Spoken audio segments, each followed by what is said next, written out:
joined now by Julianne, another member of the church here at Destiny Christian Church. Hi, Julianne. Hi.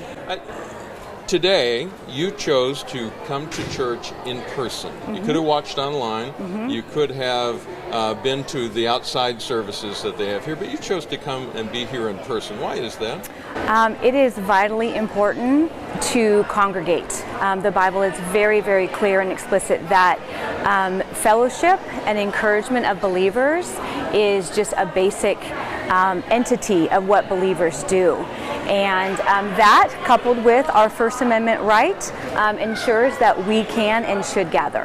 Now, you told me a couple of things before we started. You're a mom of five, and you said you're a constitutionalist. An originalist. An originalist even, which is even better. Yes. Most people don't identify themselves that way in casual conversation. Why is that so important to you? It's really important. I'm an American historian and devoted to what I believe is sacred scripture in the U.S. Constitution. And an originalist simply means that we look at context and intent and what the framers meant and why they wrote it in the way that they did. So the Enlightenment was raging, and they realized that there are some basic principles that were given to us by God that cannot be taken away, and the First Amendment is the bedrock of who we are as a democratic republic. So you like Clarence Thomas better than Ruth Bader Ginsburg? Oh, just slightly. Just to be clear on that. I'm actually a huge Antonin Scalia fan. Yeah, I love Scalia. He was my favorite. It's sad to see that he passed. Absolutely. Let's put that in the context of where we are right now. As someone who adores the Constitution and has that framework looking at the current situation going on in California, how's this state doing? Well, this is my native state. I was born and raised here. I will never be leaving. We are warriors who do not flee, and we will stay and fight.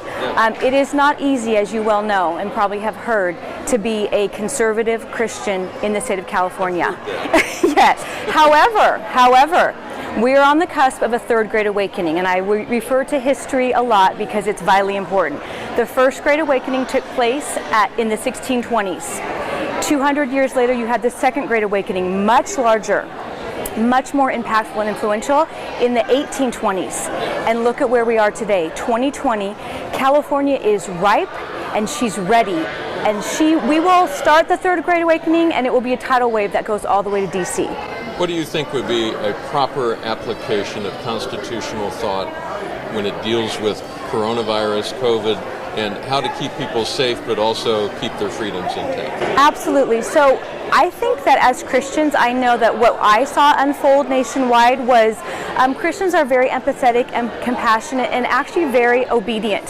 So we all shut down, we all hunkered down and did as we were told.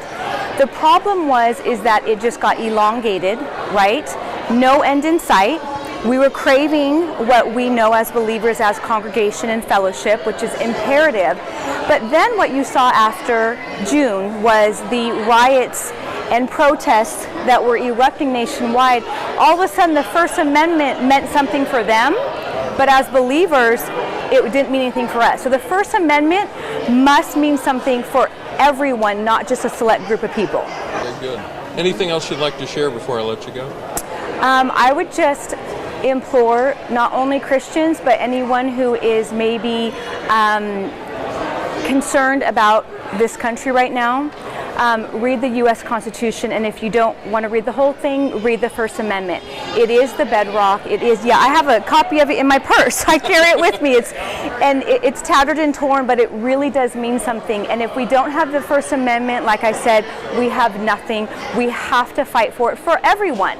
All believers. And we have free copies of the Constitution that we like to share with people. If you'd like one, just drop by firstliberty.org and you can download or purchase. Well, how do I say that? You can go by our website and get one. We'll send it to you free of charge. It's our gift to you. Julianne, thank you. Nice to meet you. Great Thank you so much. Okay.